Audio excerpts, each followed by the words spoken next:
So the way we have curated the sessions this year is that we are really trying to have discussions on issues that matter for India. And this session is on digital. We have Dr. Neeraj Mittal chairing the session. We have 3 great speakers come panelists.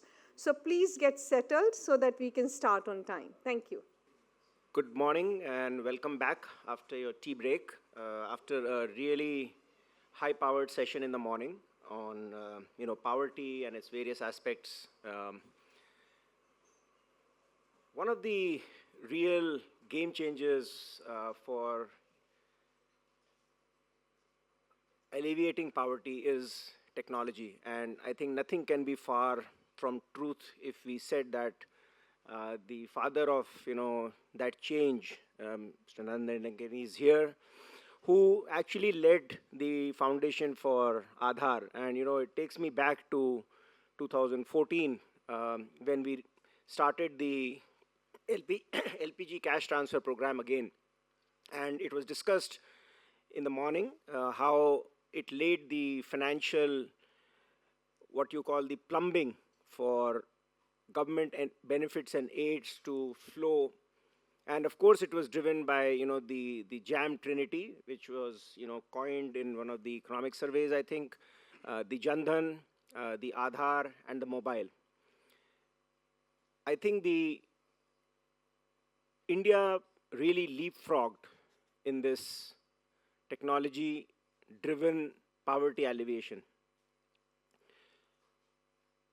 COVID saw how we could transfer funds to people as cash transfers seamlessly, how funds have gone to villagers, how funds have gone to farmers, how funds are going under Manrega, and all of them actually are foundational through the financial pipe that has been set up, driven by the Aadhaar ecosystem. Telecom, which I'm heading in as secretary, is a foundational layer which drives the mobile ecosystem. We have roughly about 1.2 billion mobile phones connections in the country.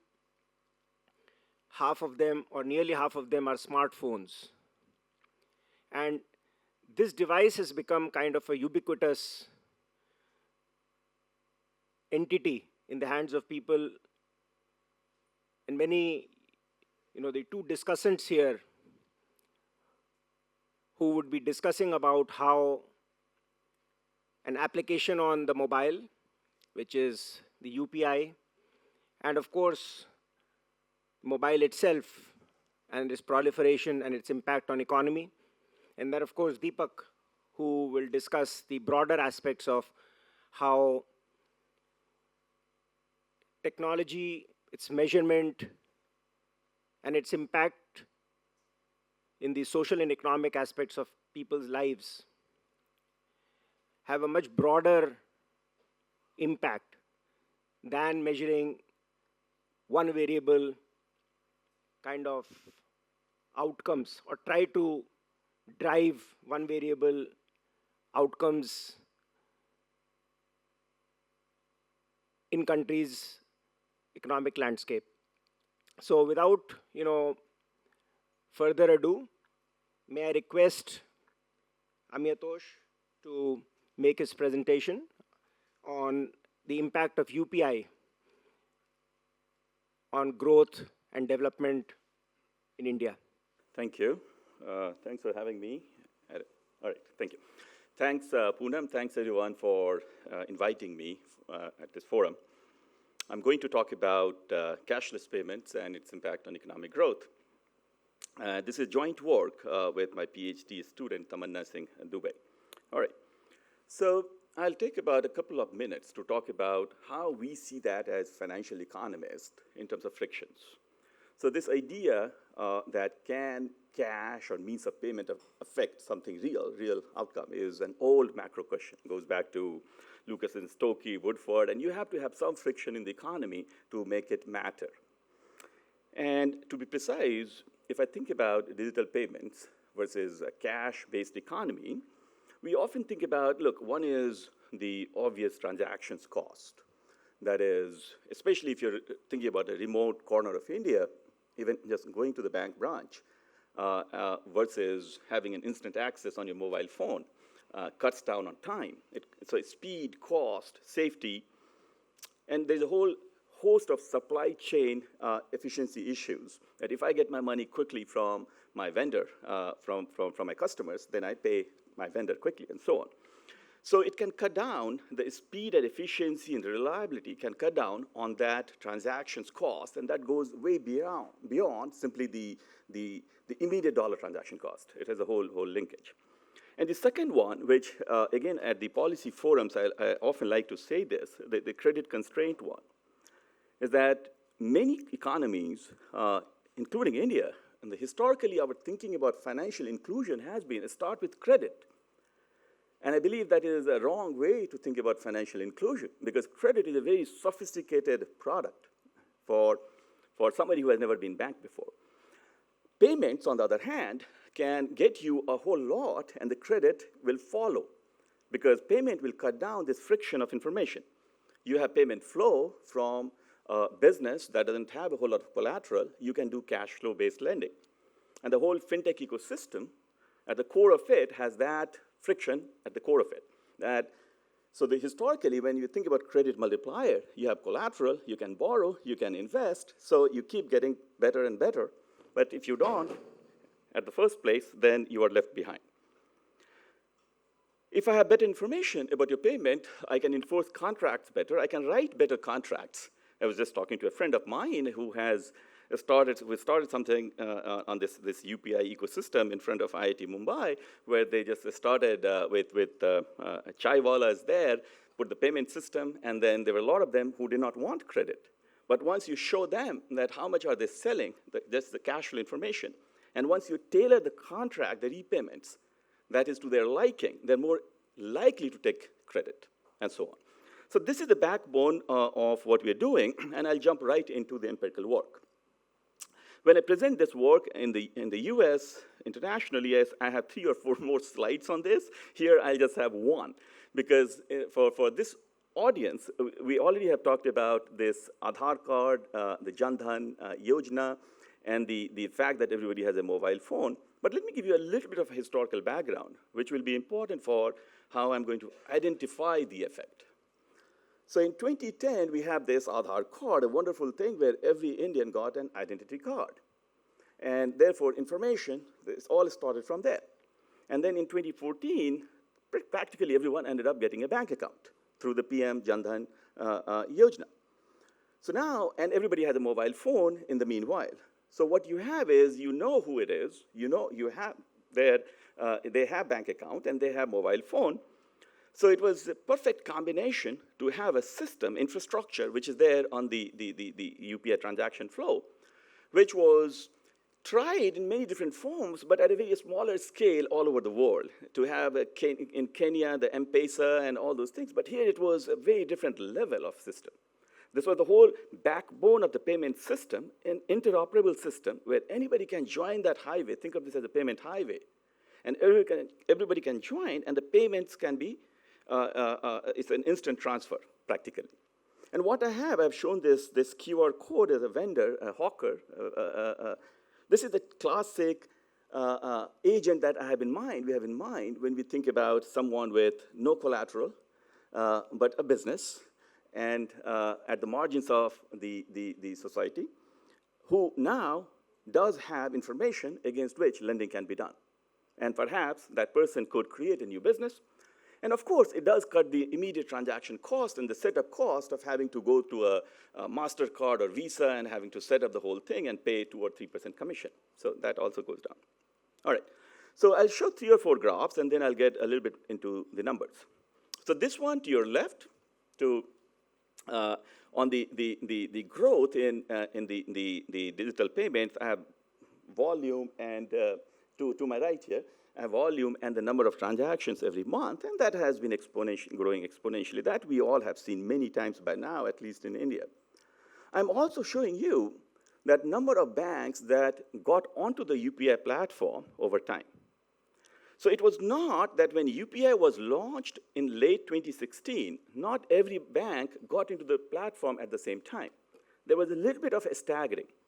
And that is going to be important for my identification, that is cause and effect. What happened is that in the early parts, you had all the big banks, not all the big banks, about 16 or 17 banks started. And then came a time when slowly all the large public sector bank and private sector bank joined. And then over time, all the cooperative banks joined. But it was not at the same point in time. Keep that information in mind. I'll come to that later.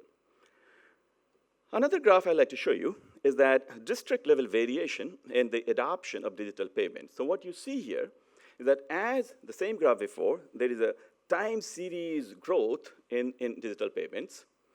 On the map of India, at the district level, we are plotting the average digital payment per capita. It's averaged from 2017 to 2022, when my data from PhonePe stopped. And what you see is that there's a lot of heterogeneity. So not every part of the country saw the same growth rate. And this is the time series and cross-sectional variation that I'll be exploiting in our work. Not only that, keep this picture of average digital payment per person in mind and juxtapose that with number of bank branches per capita. So in green, you see the digital payment on average. And then here you see in 2016 how many physical bank branches per person you had in 2016. And you notice a lot of things, but those of us who are from India, you'll immediately see in the heartlands of India, I'm talking about Uttar Pradesh, Madhya Pradesh, Bihar, Chhattisgarh, you have, on the blue side, you have less bank branch density, nothing new here. But you see, there are a lot of areas there where dark green on the digital payment side, dark green means a lot of digital payment per person. And then you go to Tamil Nadu. You'll see that historically, a lot of bank branches per person in blue, but there are districts where you have few digital payment penetration. Why this happened? Of course, the penetration of digital payment had many things to do. One key thing was, when did your bank join the UPI platform? And that mattered because the way the payment system works is there is a network externality aspect to that. That if I start using payments, then I ask my brother, my friends to start using UPI, and it spreads like a social media adoption. And that people have shown in many other contexts too. That is, so the initial condition matters. If I think about a diffusion model, exponential growth model, that initial condition matters, something I'll come back to later. All right. So as you can imagine, it's not easy to find good data and find reliable data in terms of teasing out at the micro level what happened to folks. So I'll be using 3 or 4 databases, and I was this morning talking to some folks and the morning session, the database that was being presented, I'm certainly going to look at it. But I'll be showing you a lot of results with the consumer pyramid household survey data today. I'll be showing you some results with the Reserve Bank of India credit data at the district level today. And then from the IMF, we have the nightlight data that hopefully captures both the formal and informal economy that I'll be showing you today. And my UPI data comes from PhonePe, the leading provider of digital the UPI transaction here in the country. All right. So in the interest of time, there is a whole lot in the paper, but in the interest of time, I'll show you 3 key outcomes. That is, what happened to the income of households who resided in different parts of the country in those districts. What was the number of new businesses or the people who became entrepreneurs? And these are the small-scale businesses that we are talking about. And what happened to business income? That is income that they're deriving from the business. All right? The standard model, in the interest of time, let me just jump into my regression, and there I'll talk about what we are doing here. We are measuring outcome here at the household level, household I in district T in quarter T. And then we are regressing that with the standard household fixed effect, year quarter fixed effect, so the macro conditions and all those things are taken care of, and the lagged digital payment in that district. So think of this as a pure correlation. So this is saying that in districts where when you see all these positive coefficients, I'll interpret the economic magnitude a little later. But what this is saying in column 1, what happened to the average income of those folks in districts where digital payment was higher. Column 2 says what happened to the percentage of people who started their business, that is entrepreneurship, in those districts when digital payment was high. And column 3 is what happened to the income from business for the entrepreneurs in those districts. And you see a positive correlation. And the obvious point of this research is, well, you will have correlations in districts where there are unobserved economic growth. So how do you break that? So that is the central point. For that, I'll just show you 1 or 2 pictures and then hopefully get the key idea. So this is the map of Madhya Pradesh, where in different colors you see that in India we have this system of lead banks, which might not matter a whole lot for the Delhis and Mumbais of the world, but if you go to the heartland of India, the lead bank has 35–40% market share in terms of deposit and credit even today, or bank branches. So they play an important role. And then you'll have in Madhya Pradesh, side by side, in blue, you have light blue, you have Bank of India as the lead bank. And then in green, you have Central Bank of India as the lead bank. Now, these 2 banks joined the UPI platform at different points in time. Most notably, the Central Bank of India was on the UPI platform before the demonetization shock happened, whereas Bank of India came 3 or 4 months later, not much later, but about 6 months later. So now the initial kick that people got from demonetization shock in terms of their incentive and their ability to get onto the UPI, it was possible if your bank was on the UPI, not possible if it was not on the UPI. And that gave the initial condition, and that along with the fact that, so here is what I'm showing, that districts where the lead banks were on the UPI platform before versus after, led to a persistent difference across these 2 groups. Very consistent with this initial condition network externality model that in some other context in finance we talk about, in social media we talk about all the time, all right? Now, the standard identification issue for my academic friends, I know Karthik is here, and we'll talk about that later. But in the interest of time, the basic identification assumption is that this lead bank designation was done 40, 50 years ago, and hopefully this has nothing to do with an immediate, unobserved economic growth potential at these points. There's a paper by Mishra, Prachi Mishra, Pravala, and Raghurajan, where they have looked at which kind of banks adopt technology in the country first, sooner than later, in the terms of, they looked at credit scoring. And the conclusion that they reached is that a whole lot of governance and practices, these are the kind of things they look at, not in a given district, what is the economic opportunity. All right. There are many ways in which you can implement this design, but that is the crux of the matter, that different banks joined at different points in time, and these banks had differential presence across different parts of the country. That gives us a variation in their digital payment adoption. And it's important to, of course, keep these guys similar, these districts similar in terms of their basic economic development and so on. I'll skip that part just for in the interest of time, because I have some other things to show. What you see here is that the early versus late districts had about 15 to 25% difference in digital payment adoption, whether you're looking at digital payment per capita. This is a log scale. So my prior was that once I'll see this, that they will converge. They did not converge, at least till the time when I'm looking at the data, because we're still in the very extreme growth path. So at exposed, I feel like, yeah, sure. I mean, it will converge when we reach the steady state. So this is the variation that we get in the digital payment adoption, which we argue gives me the causal link from digital payment to outcome. And then I'll show you a couple of pictures and not numbers.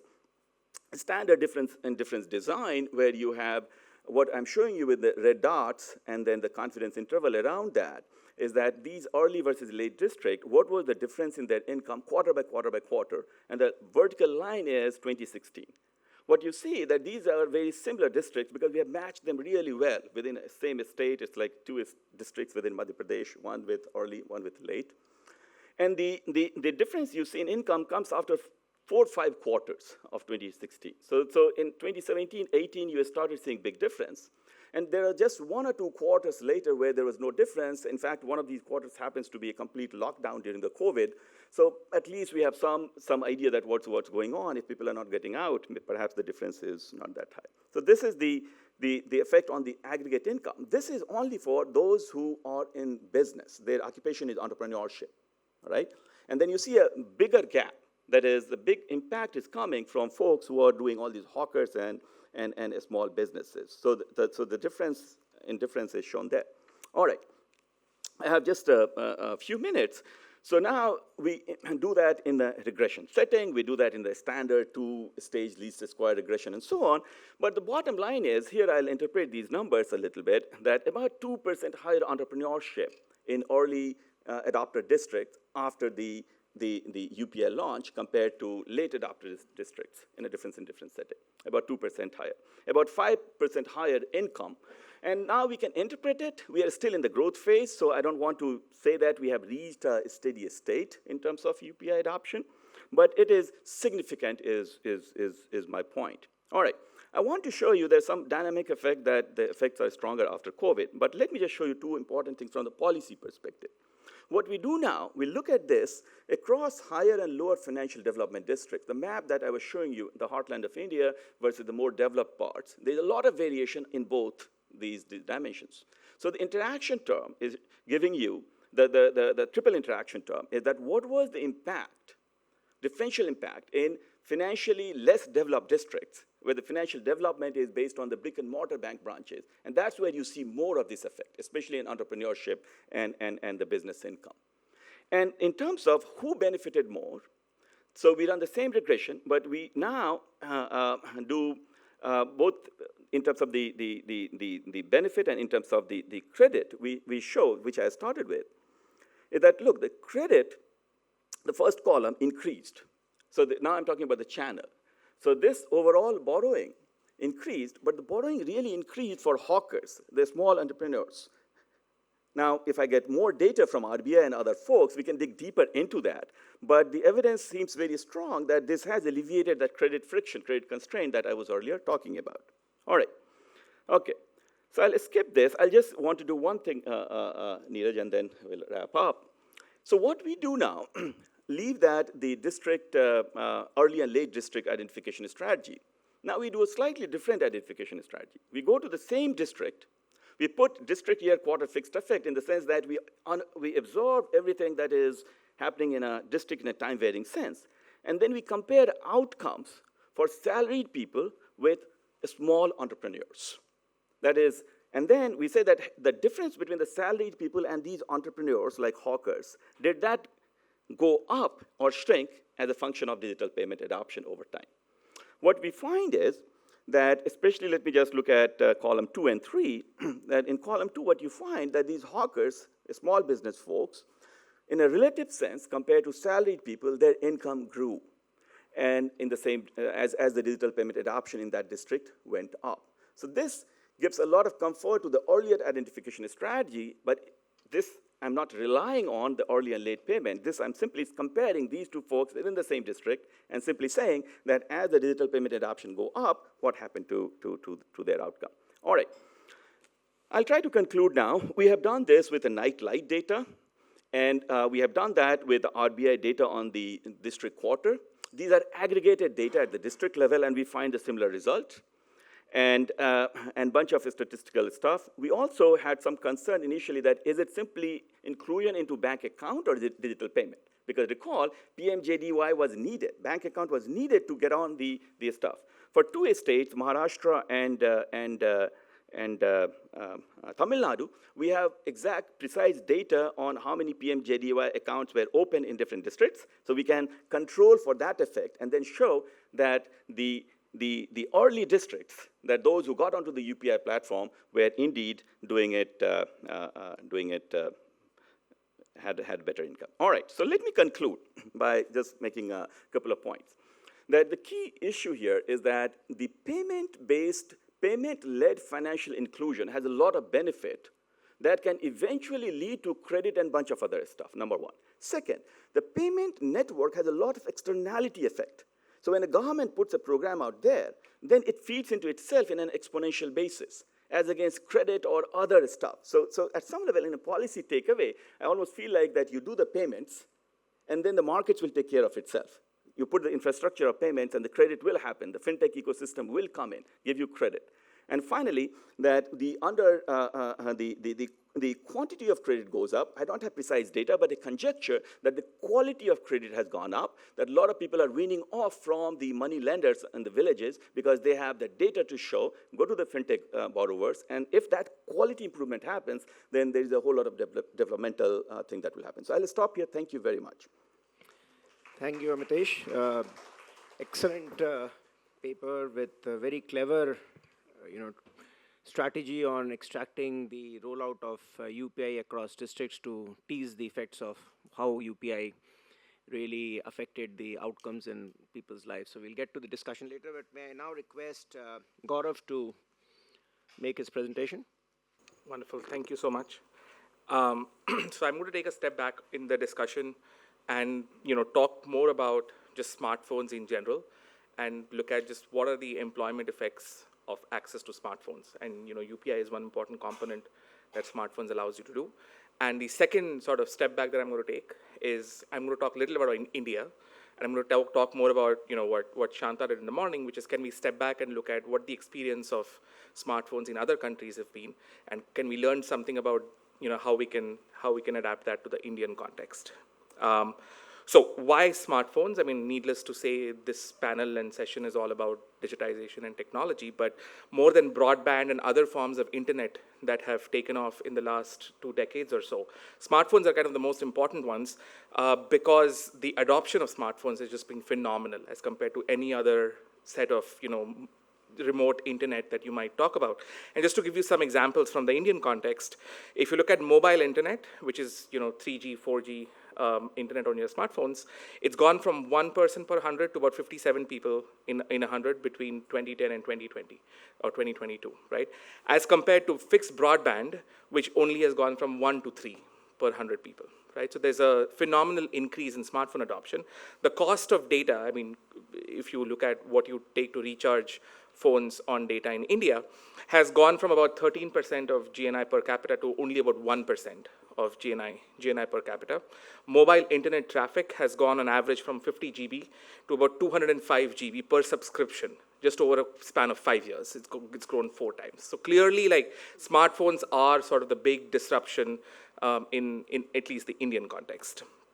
Now, just to also put together some data that I'd managed to put together on smartphone coverage, how has that grown? So I've shown you adoption, but I want to show you some very granular data on 3G coverage in India. So in 2011, what you can, so on the left-hand side, I have a graph of Delhi, since we're all sitting in Delhi. And on the right-hand side, I have the map for the entire country. And what you can basically see is around 2010, 2011, most of the concentration is in urban metropolitan cities, Delhi, Mumbai, Bangalore, Hyderabad, Chennai, so on and so forth. By 2014, as you can see, this is all coming from cell phone tower data, right? So what's happening here is once a cell phone tower gets activated with 3G, it sort of shows up as a red dot on my map. And so what I'm showing you is, as you can see in Delhi, there is an expansion spreading out of Delhi and across India as well by 2014, and this is the map for 2017, and I can make that map every year. But basically, as you can see, there has been a huge expansion of just 3G networks across India as well.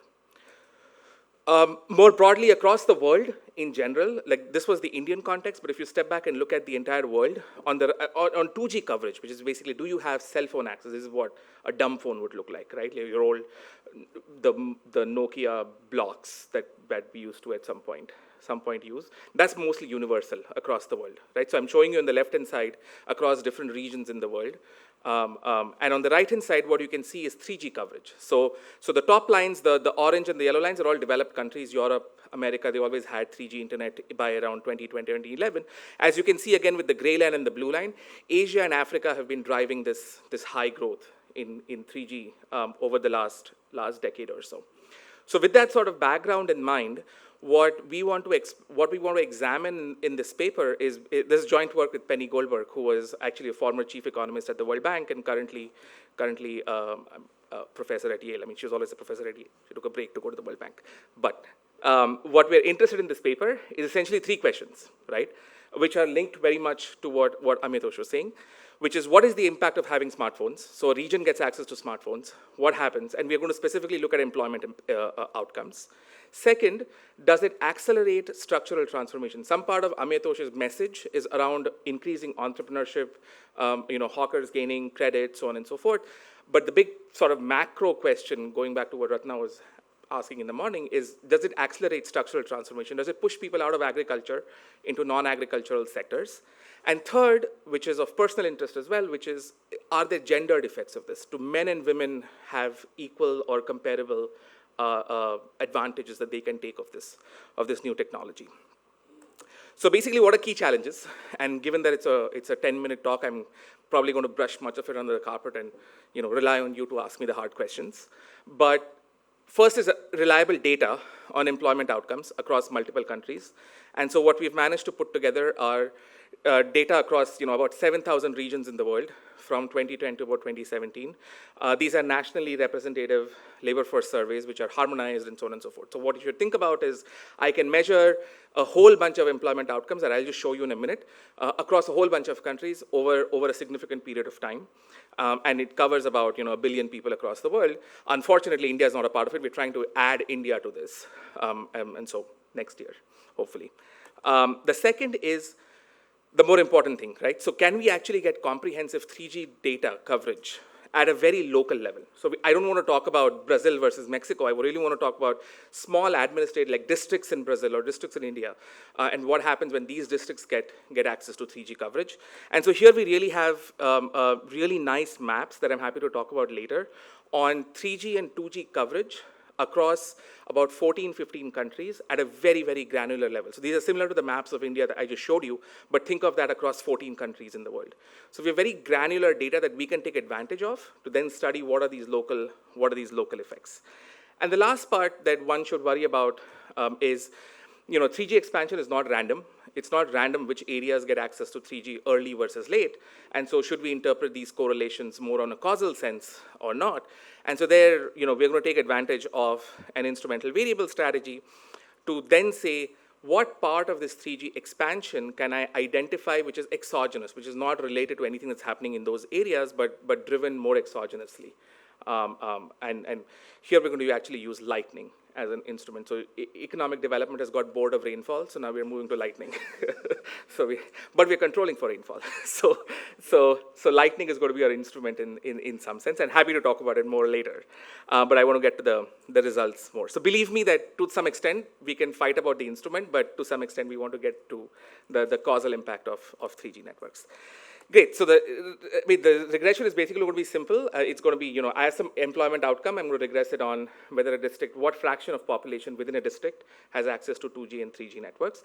The important part here being the fact that we will be controlling for 2G presence, because what you can think about is if I can just measure 3G, it's a combination of two things. It's a combination of I have access to cell phones and I have access to internet on those cell phones. And so essentially what we want to do is to dissociate both of them. And we want to just look at conditional access to cell phones. If I add internet to it, what happens to a bunch of employment outcomes? Okay, identification as I said. Okay, so let me get to the results. So what do we find? So I'm going to show you 2 or 3 tables like these. But essentially, I'm going to show you on average what happens. That's going to be row number 1 in these tables. And then row number 2 and 3, I'm going to break this down by men and women separately. Okay? And so what do we find? We basically find that if an area gets access to 3G networks, you find labor force participation in those areas go up. Okay?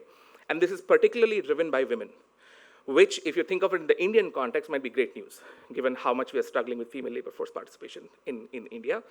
Male, we don't find any effect. It is probably reassuring, because most men work anyway. So we should not be finding anything on the extensive margin of labor force participation. In the second column, I'm showing you employment rates. So what is the probability that a person reports being employed in a whole bunch of self-employment, wage employment, whatever you have in mind, part-time, unpaid, take all of those things, call them employment. What you seem to see is that both men and women are more likely to get employed. Okay? So basically what we find from the first 2 results is there is an increase in labor force participation of women, and employment rates on average in these areas for both men and women seem to go up. Great. So then let's look at the intensive margin, which is what types of work are these guys doing, right? And so there we basically find 3 things. So if you focus in the first line, right, which is just on average in a district across individuals, what do we find? We basically find that there is an increase in self-employment. So OAEs are basically owner-operated or owner-owned enterprises. These are self-employed firms. These are not big firms or big entrepreneurs who are hiring, say, 10 or 15 workers. This is basically, I have a small garment, I'm a tailor sitting in my shop and calling myself an entrepreneur, right? So it's self-employment more than entrepreneurship. So we do find an increase in self-employment and wage employment, right? And we find a decrease in unpaid employment. So this is basically unpaid jobs on the farm. It might be family work, it might be household work. So we find a decrease in that and a shift towards self-employment and wage employment. Now, column 2 and 3 is where this gets very interesting once you look at the gendered aspect of this, for the following reason. The stark difference that you can see between men and women is the fact that men are the individuals who are exiting unpaid work and going into self and wage employment. Whereas women, which is the last line, are entering this unpaid jobs that men are vacating. So think about a farm where you have surplus labor, and all these men are now starting, say, a low services, self-employed firm, or an agro business or something like that, and now women are stepping in to take care of that household business and unpaid work, essentially, that is being counted.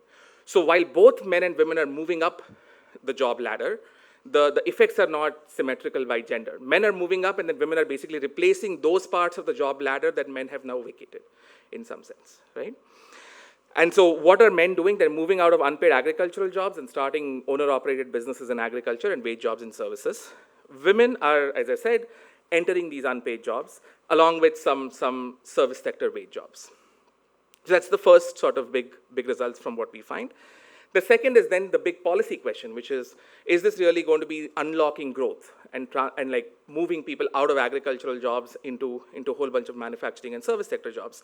The big answer seems to be not really, right? So what we basically find is that people are still more likely to get employed in agriculture, but also the service sector seems to be growing, right? And if anything, women seem to be exiting manufacturing and entering services.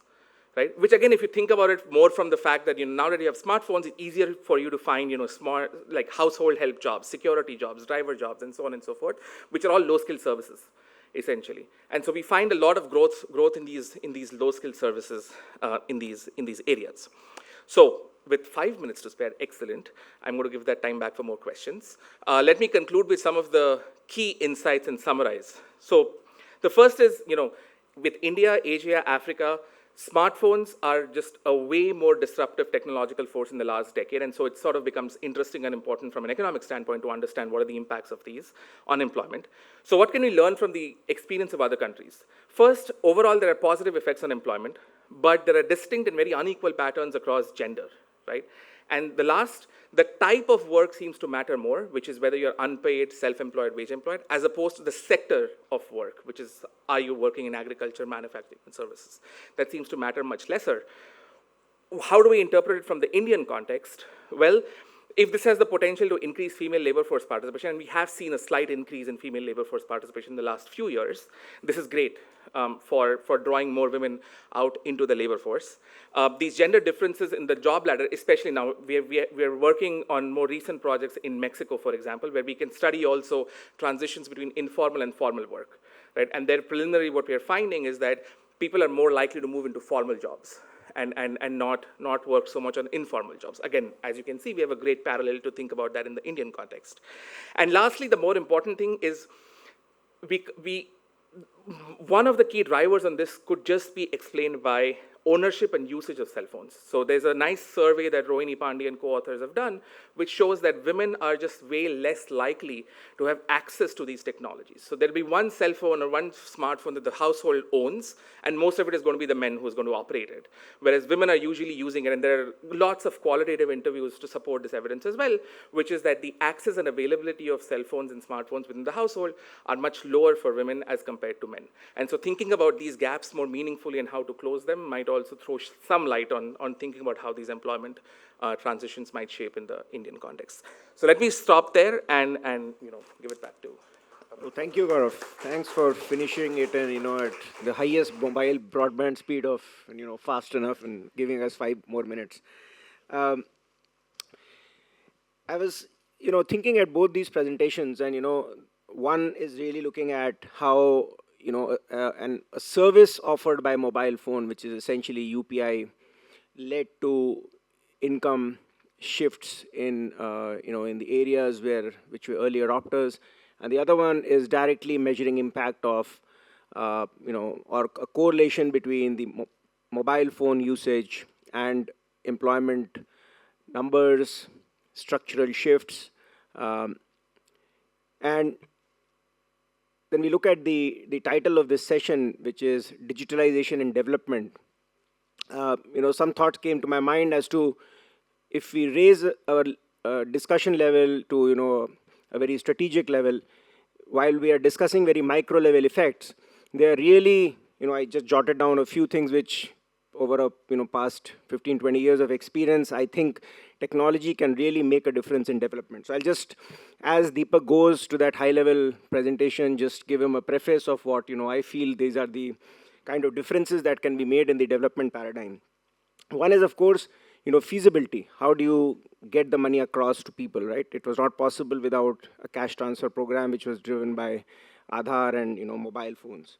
Improving efficiency, creating fiscal space. So typical LPG subsidies saved billions of dollars every year, cumulatively, possibly I don't know, tens or 20 billions of dollars have been saved. Enabling feedback mechanisms. So mobile phones act as real feedback mechanisms. When you do a scheme, you can now quickly get the star rating in Amazons. You can use them for assessing impacts and whether these people are getting their benefits or not. Giving people a voice. People can start voting. They can start talking about to their MPs and their MLAs about what they want, and just as it did in the US, people start calling to their senators. India also, it gets enabled. Inclusion.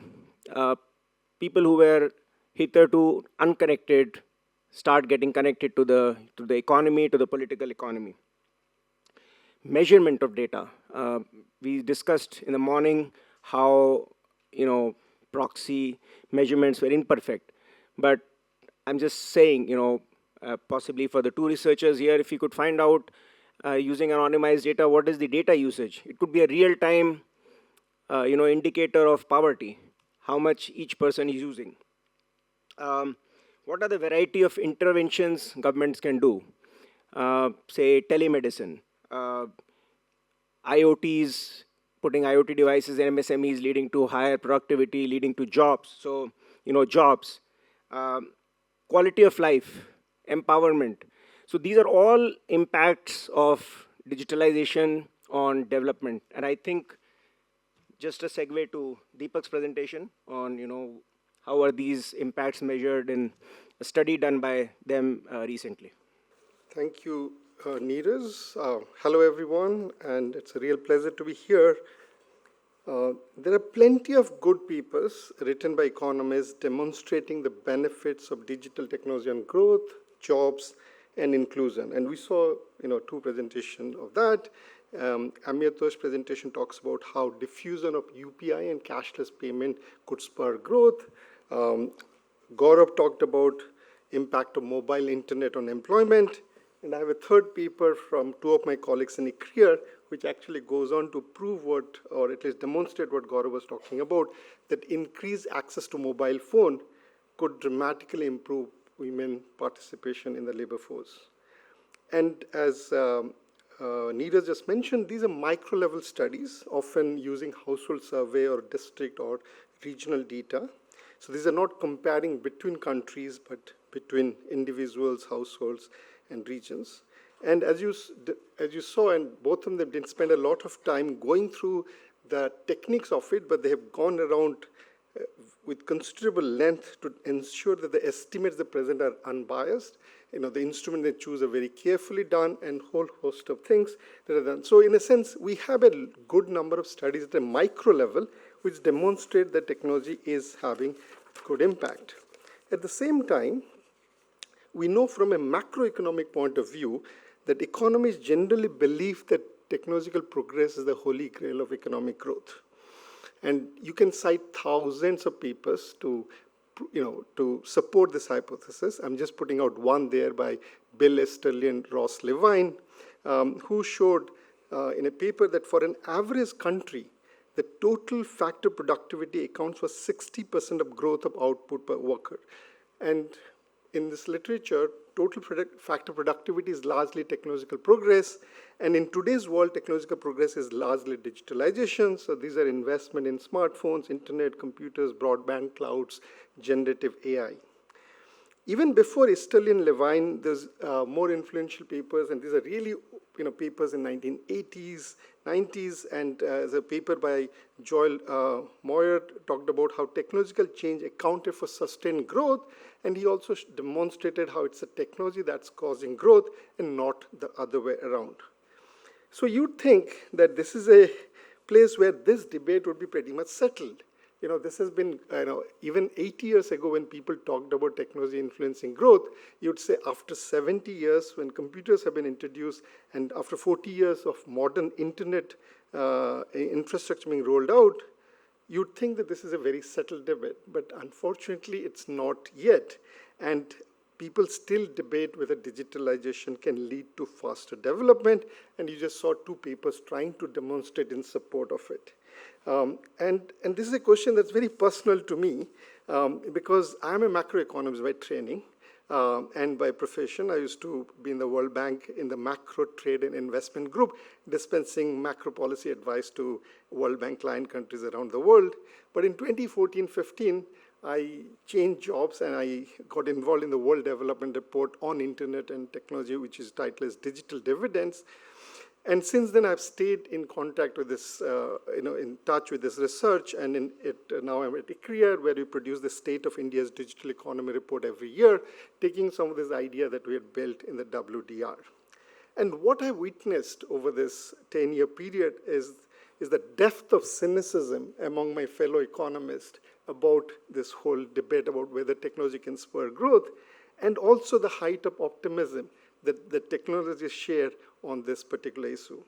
So I thought rather than taking today's time to talk about another paper which shows X% increase in a digital technology leads to Y% improvement in development outcome, I take advantage of this very learned group of participants which have some of the best technology minds of our time, some of the very renowned economists and very influential policymakers, to walk you through this debate and to find a way that we actually reconcile this extremely differing views between the dismal scientist and what I call the upbeat technologist.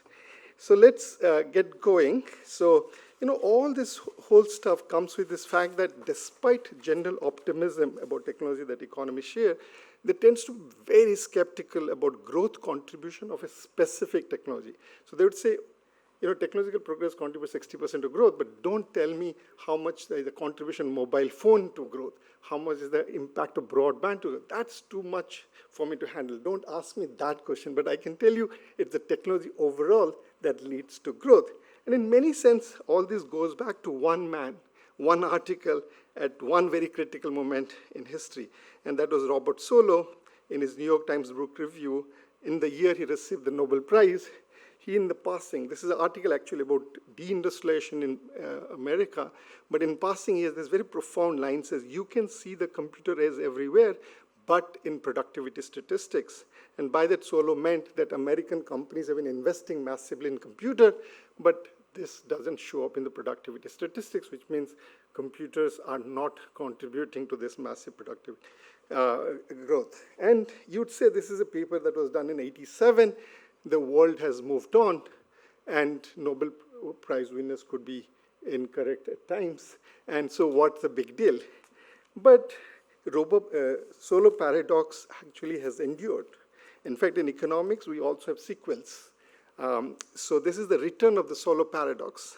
This is a paper written in 2014 in American Economic Journal by some of the finest minds that you can find, Darren Acemoglu, David Otter, David Dorn, Gordon Hanson, and Brendan Price.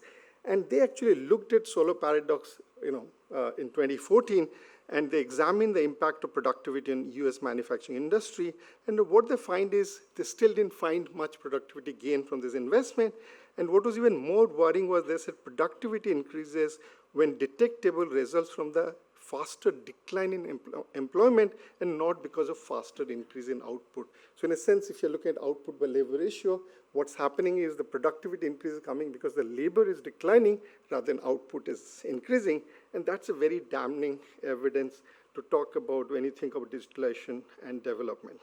And if you think this is the height of pessimism, you haven't seen it yet. So here is a paper, actually a bestseller book by Robert Gordon, a very distinguished macroeconomist and economic historian in Northwestern University, who argued that for a long time that techno-optimism that saturates our culture with its constant assertion that we are in the midst of revolutionary change.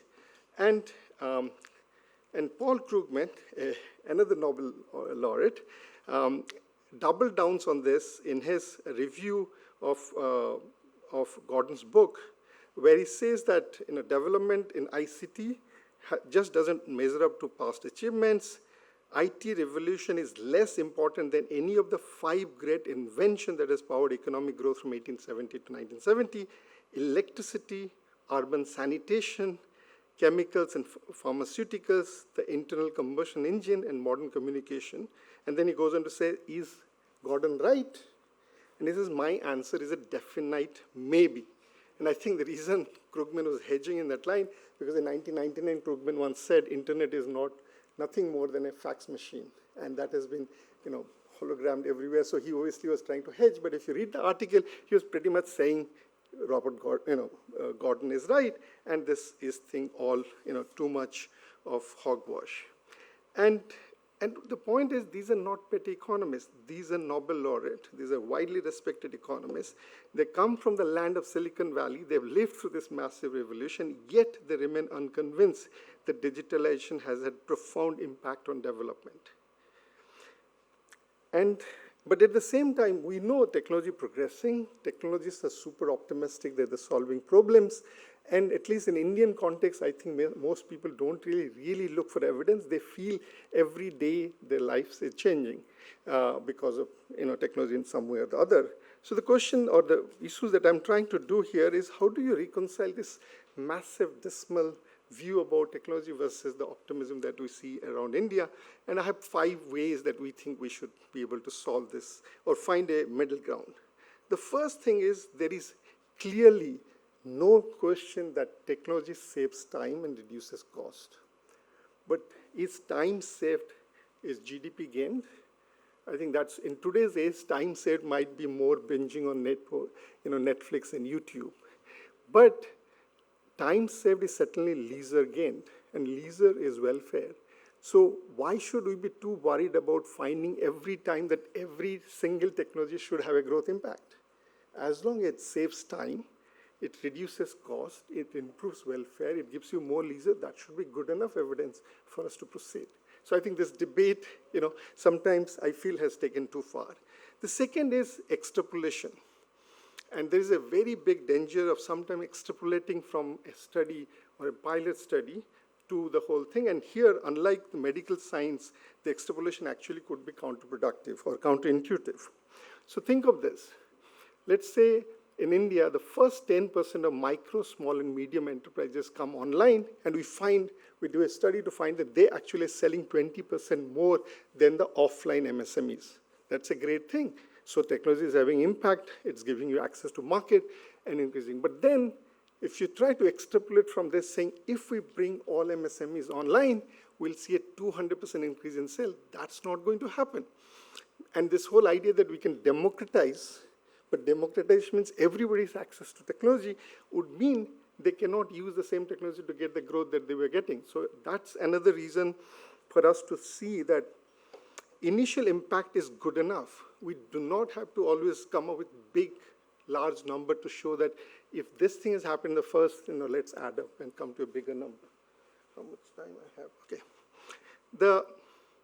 The third issue is substitution versus income effect. Sometimes, at least in matured market, when you introduce a new technology, the first thing that happens is the companies and the enterprises which are using the technology tends to cannibalize the sale of the ones which are not using it. So the gains come from substitution, which is negative. But in the long term, once the prices comes down, the demand and the consumption of that good increases, you actually see aggregate demand expanding and positive income effect. So you got to be a bit impatient, you got to be more patient to wait to see the total effect of technology. But at the same time, I do feel like the economists have actually in many ways could improve the way they work. So one of the big issues is measurement. I think we have done an awful job in measuring digital technology, and that's what I'm going to spend my time a little bit now to talk about what we could do better in terms of measuring technology. And this is going to specific to India, that we know that India is the second largest mobile subscriber in the world. We just heard about we're the number 3 in data usage. India has the record that we deployed 5G faster than any other country, at least from a very low base. India is the envy of the digital identity, envy of the world when it comes to digital identity. We are number 1 in UPI transaction volume. We're the largest contributor to GitHub for AI projects. Third largest unicorn. So these are terrific, very impressive sets of numbers. And this picture shows how digital public infrastructures are spreading in India. Aadhaar had the head start and the largest number of population covered, but the rest are all, it's a hockey stick that people talk about, and they're all catching up. And this is going to be, pretty impressive with the thing. But when you look at where does India's digitalization stands with respect to the rest of the world, it's pretty shocking that India is systematically ranked at the bottom half of the group when it comes to digitalization. So if you look at the UN eGov index, India is 105, Maldives is 104, Barbados and Fiji are 97, 79. World Economic Forum, NRI, does a little better. In the ITU, the International Telecommunication Union, that comes up with the ICT Development Index, which Neeraj is very familiar. In 2023, when they published it, they didn't even include India because there was a discussion going on between government and ITU about the methodology. If you go back to 2017, India was below Syria and Fiji. And IMF just came out with a new report where India looks slightly better, but still in the middle range. So that tells you that there's something funny going on. In India, we talk about this massive, impressive digitalization, but the way the world measures digitalization, we are nowhere close to it. So, and why is that happening? And that's the kind of point I want to leave you with, that while digitalization has made dramatic progress, the way we are measuring it has not changed in the last 20 years. So the existing global indices have 3 major limitations. The first is they capture a very narrow notion of digitalization. By that, I mean is that they almost assume that the way digitalization happened is the way it happened in the rich world, which is basically everybody will get into fixed broadband, everybody will have exclusive access to a smartphone, and as you heard some of the presentation that Gaurav made, that's not the way India and many developing countries are digitalizing. So you got to really think of a different definition of what digitalization means. Second, they ignore the network and scale effects of digitalization. What does that mean? So think of Fiji. Fiji has 70% people who have access to internet. India has 60% of people who have access to internet. In global ranking, Fiji is above India. But Fiji has only 700,000 people who are accessing internet, and India has 800 million people. So the network and the scale effect is completely ignored in all global indices. Third is they suffer from double counting. They calculate both the inputs and outputs. So number of people who have access to internet, number of people who went to school, and literacy rate, all sorts of, which are the inputs to your output, are also counted. So you get a double counting problem. If you fix that, which is what we have done in a report called State of India's Digital Economy report that we publish every year, using a different framework, what we call the CHIPS framework, something that I started at the World Bank and then we carried it forward here. So we look at what is C is for connectivity, H is for harnessing, how are you harnessing this for growth, jobs, and service delivery. Innovation is how you're operating at the frontier, how your business and government are operating. P is about protection. That's a very important part of digitalization. You got to better think about not just the benefits, but the risks. And S is our salute to the green economy cheerleaders. So we should also look at how we are greening our digital economy. And most importantly, what we also did is we said we got to create two indexes, one for the economy where you can compare India and Mexico, and one which is about users, which is at the level of intensity of the users. So it's like, think of the GDP and per capita GDP. And you need both. You need digitalization at a country level. You need digitalization at the user level. If you do that, you get very dramatic results different. So if you look at, this is the results from that report. So if I look at the aggregate level, if I'm comparing countries, India is actually the third largest digitalized country in the world today, after US and China, and ahead of UK, Germany, and South Korea. If you do it at a user level, which is also, which is what most people do, but if you use the right framework, don't do double counting, you actually still end up India as the 12th largest digitalized country among G20. So these are much more impressive numbers than anything you'll find, just because the way we are measuring digitalization, if you can improve that and make it more relevant to the Indian context. So let me just conclude by saying that macroeconomists generally believe that technological progress is the most important source of economic growth. So there is not a big debate, but what the debate comes down to, the non-commitment of the macroeconomists to say the growth contribution of a specific technology. And the question that I'm asking, do you really need to have growth and employment impact of every technology that you can imagine, or we can find different ways to grow it? So one is to not insist, time is, time saved is welfare gained, so that's a good enough way to measure things.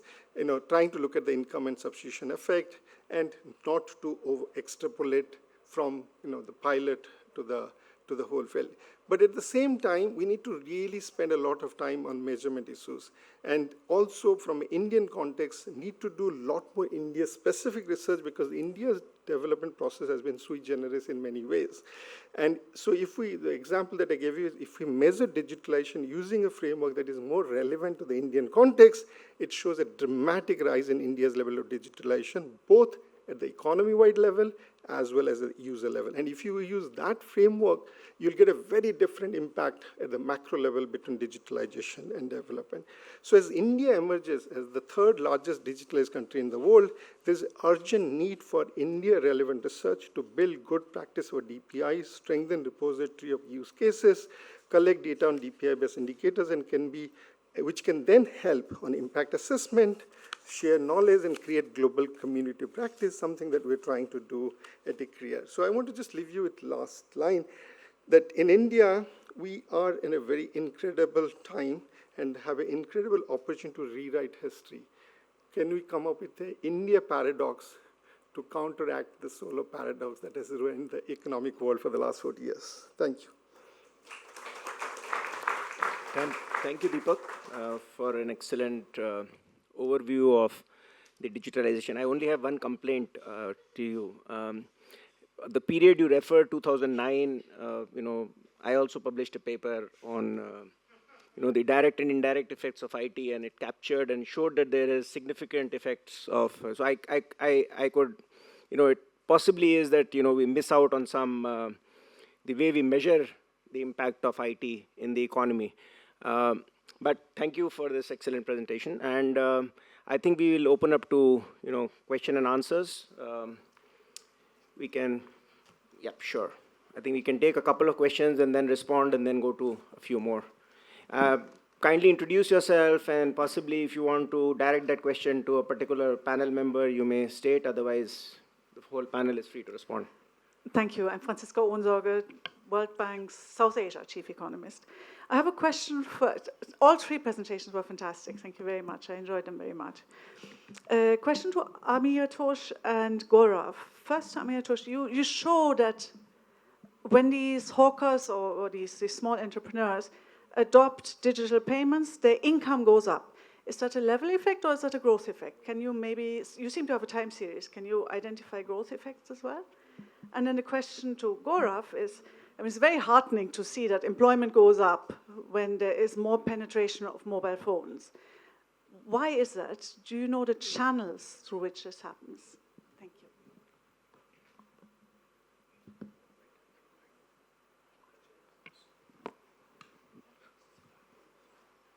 you. Thanks. Shekhar Iyer, Johns Hopkins and NCAER. Fantastic panel. Thank you very much. My question is to Gaurav. Gaurav, I was struck by your results where I thought there was a bit of a contradiction. So you show that women's labor force participation is increasing. But in the same chart, if I understood correctly, you showed that they are exiting paid work and going more into unpaid work. How does that square? Let's take one more question. Yep. Barry Eichengreen, University of California and NCAER. Actually, Poonam, my sabbatical that permits me to be a visiting professor here ended yesterday, but I won't tell my dean if you don't. I thought the presentations were fascinating. I didn't hear a resolution of what matters the most for employment and other outcomes. Is it 3G availability and smartphone access? Or is it the combination of, those are basically prerequisites for using UPI in all its fullness. So what is the relevant contribution of the two? I didn't come away with a clear sense of that. And it seems to me it would be hard to disentangle the two.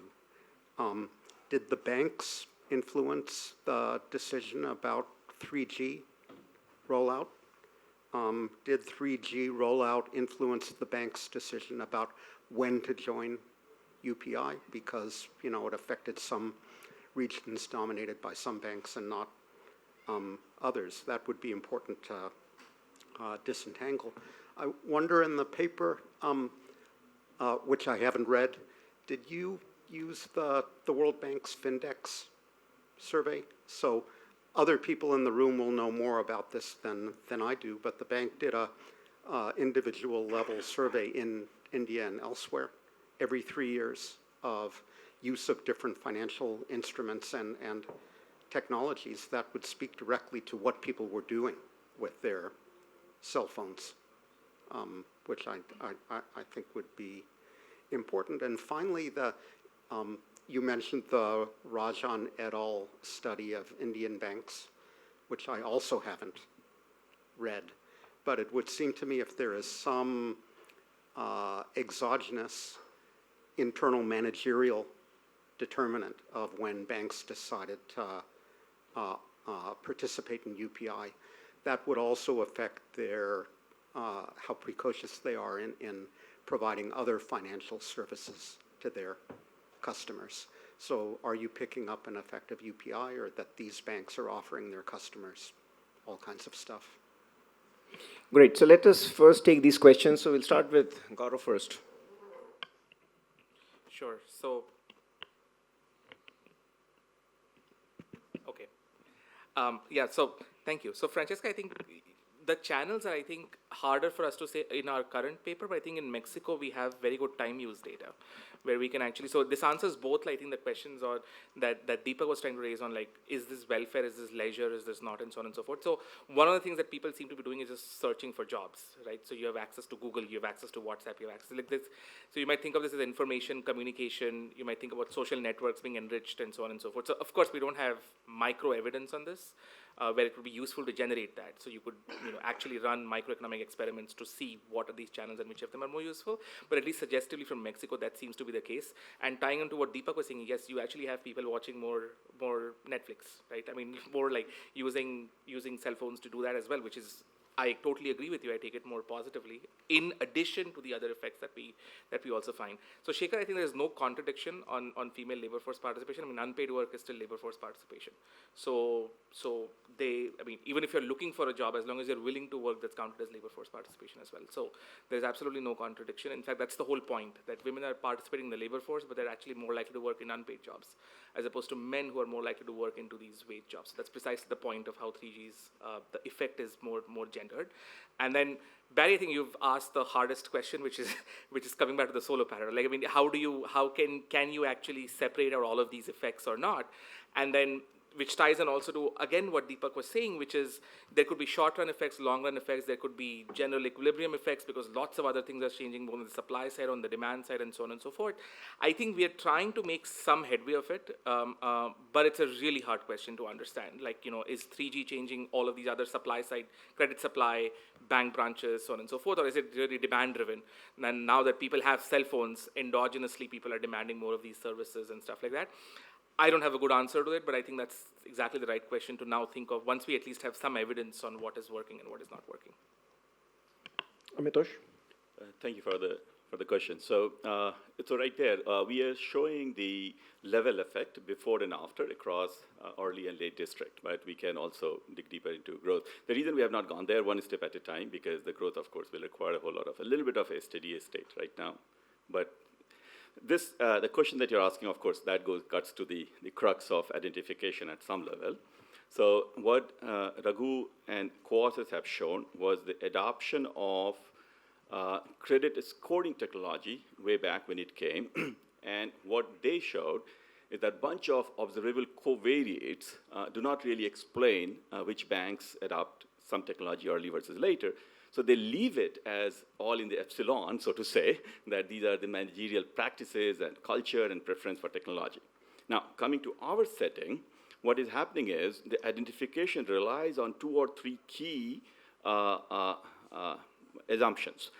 So one is that the parallel trend assumption, that the differences that you're, of course, concerned about, which I am too, has to kick in only after the launch of UPI. Because before that, these early and late adopted districts, what I'm showing, the parallel trend was very stark.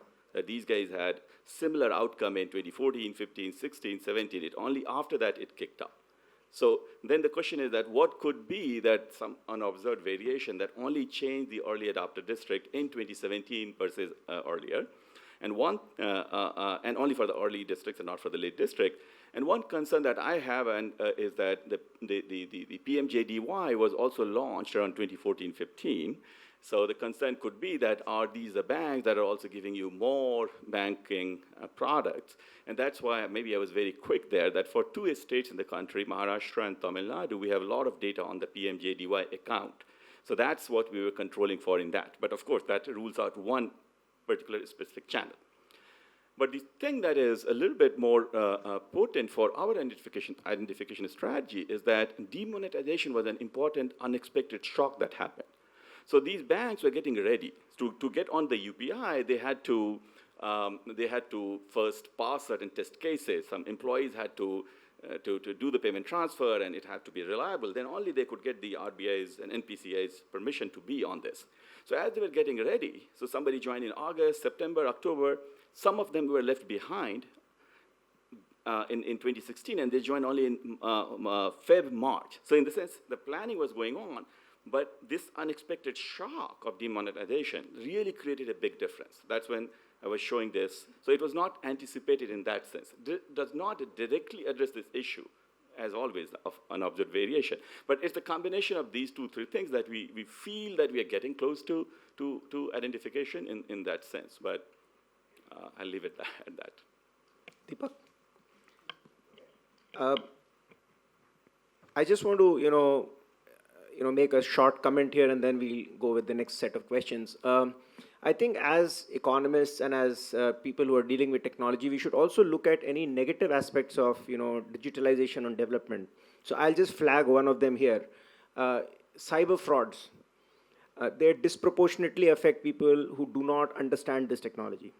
And my hunch is that if we, as we think of, we had a paper in the morning where we said that they are net taxpayers, in terms of the effect of cyber fraud, we might have, the underprivileged, poorer people really much more affected than this. So I think we need to look at the adverse or the downsides of technology in terms of development. The second is that we have, a natural experiment which will happen in India, and that's the adoption of 5G technology in the MSME industry in terms of proliferation of IoTs. We are, as we speak, doing a baseline survey on 10 MSME clusters as to where is the use of the IoT technology. It's basically Industry 4.0. it's very minimal. It's near to zero. And we are hoping that we'll have a hockey stick effect in the next 5 or 7 years. So, good experiment for all of you guys to kind of pick up that as a research topic. So let's go back to another set of questions. Yep, there at the back.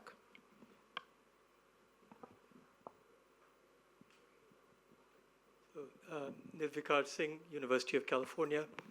And hearing this discussion reminded me of some work I had done quite a long time ago. And what we did was actually look at firm-level data, the ASI data. So it's a very different aspect of information technology than what has been the focus. So this is before smartphones and before a lot of broadband. But what we found, and the first study I did with Subhashish Gangopadhyay at India Development Foundation. The second one we actually presented at IPF in 2012, so it's somewhere in one of these volumes. And in both cases, we found that spending on computer technology, which was in the ASI data, had a positive impact on productivity. Now, whether that transfers into translates into higher GDP growth is a much more complicated question. But we were able to see this in the micro level data, and I'd love to see somebody follow up with a more detailed study. So I think there is room for optimism on that. Both of us will beat up Deepak after we. No. It's not. I mean, it's a different way of looking at it, So course, and sort of. And I mean, for the U.S. data, while Gordon doesn't find it at the macro level, if you look at Brynjolfsson's work, he finds it at the micro level. So there's a parallel in the U.S. and India in that sense, when you look at microfirm data. Let me just give chance to their. Hi, Asha Jadeja from Palo Alto, California. I have a question about whether work that is kind of like Uber drivers, DoorDash, sort of food delivery people, or people who are selling, let's say, jewelry on Etsy.com, right? And what is how do you guys characterize it? Is it work? Is it a job? Or if you could please tell us a bit more about that. Thank you. Lata? Okay, Lata Venkatesh, CNBC. Actually, I'm going to have the temerity to answer what Professor Eichengreen raised because my day job is an RBI reporter, banking reporter. Professor, the banks, according to my sources in RBI in 2013-15, is they were unwilling to go digital and RBI was becoming impatient, as was the government. What I heard is that they offered something called payment bank licenses, primarily to prod, that if there is competition, telecom guys applied for it, this will make them, go digital. And UPI also was encouraged. After all, NPCI was a baby of RBI. They encouraged UPI, and I think Nandan would be better placed to say this. He's not here. They made it a public good, but even then, it didn't take off. Banks were, very slow. As you pointed out, Professor, it was because of demonetization that a little bit of impetus was given. But when you see the digital payments, they fall off after cash came back to the system. It really took off in a secular fashion after COVID. So it was really, unfortunately, a pandemic which made it a secular movement in India. Thank you, Lata. Deepak. I just want to say that, so the reference, I just wanted a quick intervention that Brynjolfsson had this very nice paper on the second machine age and all the stuff. But one of the author of the Return of Solo Paradox is Brynjolfsson's author called David Otter. So that's the funny part is while David Otter talks about the second machine age, he also says there is Solo Paradox. So that's but I just wanted to mention one more thing is that, so my goal was obviously trying to say that, we in India, we have a really interesting opportunity to think about digital technology and the research that has happened in a very different way than it has happened in the rest of the world. And there's still, context matters a lot, but we continue to import a lot of these ideas and somehow, as a policymakers or other people start to think that this is either is not going to work because it didn't work in X and Y. But I feel in Indian context, given the sui generis of this process, we really, really need to be much more India specific. And so in that sense, the paper that Amiyatosh present is very interesting because it really gets into the details of the Indian context, and that's the kind of research we need more in India. Thank you. you want to respond to Asha's question as well? Where do you put these people as workers? Would you like to respond? Yeah. Gaurav. Yeah, so actually, gig workers is a big part of digitization, and they're very much counted if so it depends on how well the labor force is a measurement question. And like, for example, NSS, going back to the 90s and 80s, has always measured your primary job and then your secondary occupation and the hours that you work in both of them. And in fact, again, in this paper we don't, but in Mexico, again, where you have time use data, that's exactly the thing that you see, that people are more likely to work short-term jobs and more likely to work multiple sets of jobs and earn higher income. So that's precisely, I think, you're bang on how that's happening. So could I ask Nandan to respond to the Economist Nobel Prize trolling or hate speech? I mean, on the impact of technology. What is your view on the impact of technology? I mean, no, don't never ask a barber for a haircut, but let's hear it. No, I don't want Rohini's response. Mike. No, I think there's technology and technology. If technology is making you spend 6 hours a day on TikTok, that's negative for productivity. So I think, what is it that makes a difference? And I think what has happened in India is that you have enabled formalization by reducing the friction to adopt technology. So somebody can get an ID number, they can get a bank account with Aadhaar KYC, they can get a mobile connection with Aadhaar KYC, then they can start doing some business, then they can take the digital UPI transactions, then use that to get loans and so on. So there's an architecture of getting people to move from informal to formal through a technology, through simple technology. And that's how, that to me is improving economic growth and so on. And the second thing is that the concept of digital capital, where your digital transactions are the basis for getting credit, gives you an incentive to join the formal economy. Because if you're in the informal economy and you don't have access to credit, or credit is very expensive, then you're stuck. But if you can join the formal economy and get credit from your digital transactions, then you can get. So I think it's about having an architecture of thinking through how productivity and all that. If you're just going to distribute phones and people are going to be on Facebook and YouTube all the time, then obviously your productivity will fall, yeah. So I think it has to be very specific to the way you do things. And what we have done in India is a specific approach to drive economic growth and inclusion through technology. Poonam, do we have another round of questions? 5 minutes? Okay, right. So please. Uday Birdas. Then Ratna. Yeah. Uday Birdas, visiting professor at ICRIER. This is more for Deepak. I think your 2014 WDR was seminal work at that time. So I'm just going back, because one confusion that I'm having is, and echoing what Nandan was saying, that I don't think we are very clear about what we mean when we say digitalization. It's all over, and I think this is the point.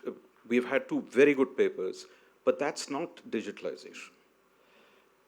And for example, I would say that if you're exploring development curve, if you're looking at things like productivity and you're looking at how much is it adding to output, I would like to see how much of that is really kicking into R&D and how much of that is going into production or manufacturing.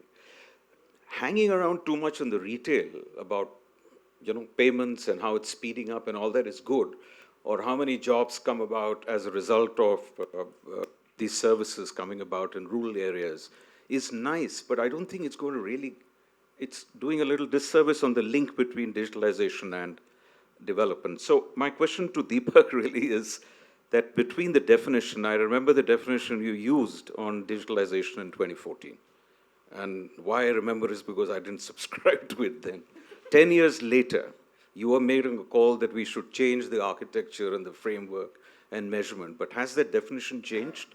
And if it has changed, then to what extent is excessive focus going around on retail and financial access and mobile phones and digital payments is really what digitalization was all about?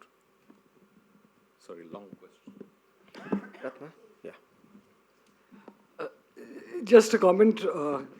I can't resist saying this because the main job I was doing for the last 10 years at the IMF was on financial inclusion and the macro impact. And I have to tell you that there are lots of papers that I co-authored. And let me just point to 3 results. One was cross-country studies, financial inclusion, the traditional one leads to higher economic growth. That's one thing we found. FinTech, does that facilitate financial inclusion? Answer was yes. And does that in turn lead to higher economic growth? Cross-country studies say yes. And the third thing is the measures we were using, because that was really what was available, was really on the payment side. So the payments are really important, and not so much credit. The story on credit is, yes, it can work, but you really need top-notch supervision and regulation. Otherwise, it can lead to crises. So now I know a lot of people can argue with me on endogeneity, and we can have a discussion on that. So we didn't fully resolve the endogeneity issue. But Thank you. Deepak? Can I ask just Okay, sure. Sure. This is a question for Gaurav. Gaurav, I'm not totally convinced about employment effect of cell phones, but I wonder if you would like to speculate on equity effects. Because a lot of jobs currently come through contacts, whereas the phones, the sort of platforms, etc., can create access to people who might be otherwise left out.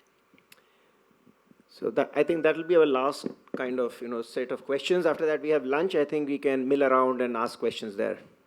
Gaurav, do you want to respond to that, or Deepak? So I'll be quick. I think the question that Udaybir asked is actually a very big problem in this literature, that the language, the syntax between, because this is a classic multidisciplinary issue. And everybody has their own language. The DPI, digital public infrastructure, there's a chaos in terms of actually defining it until India defined what G20 in G20.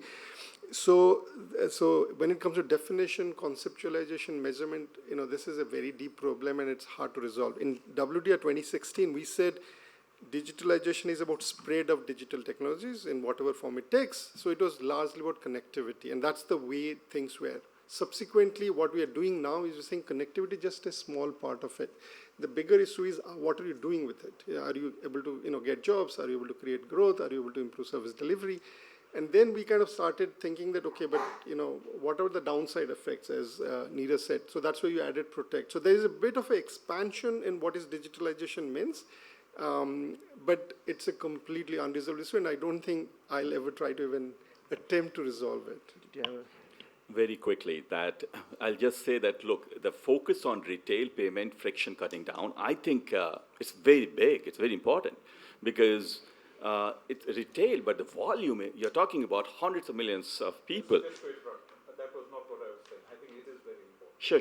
But So, is that equivalent to digitalization? No. But the broader point that I'm making goes back to Ratna's point, is that we have had a massive opportunity loss when in our country we had regional rural banks, all credit-driven program. Now we have a payment-based program where the efficiency of credit creation is going up, and that's the limited point, which eventually will lead to economic growth, which will Thank you, Amiyatosh.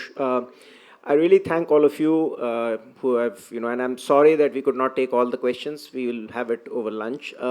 Just to sum up, I think the debate about, the micro level effects, the channels of how technology operates, and to answer your question a little bit is I, kind of resist to go back to my, hypothesis, which was that labor becomes more effective. In a standard Cobb-Douglas framework, the capital becomes more effective, and then whatever is left out is captured in the TFP. And eventually everything boils down to that and the interaction of all these, factor inputs in a production process. So I think these papers which are presented today are the outcome parts of them, but the more fundamental happens right inside the premises of any production process. So as we go along, the technology landscape is going to really change. We are already moved into 5G. We have just used one aspect of 5G, which is the higher speeds. There are two more critical aspects it's called the ultra-low latency and massive machine-to-machine communication. We haven't used it at all. We are already talking about 6G, which is adding 3 more features to that, where every phone will become a sensing device. You may not have BTSs at all. Phones will communicate within each other without a BTS. You will be able to use artificial intelligence. And all these technologies, I think, to answer some of the questions, will be basically defining what people can do, and they will be in the driving seat. These opportunities will be in the driving seat. I hope we will be able to use these technologies to drive development. And with those words, thank you so much for this opportunity to me. Thanks, Poonam, and I thank NCAR, and thanks to all the panelists here. Thanks a lot.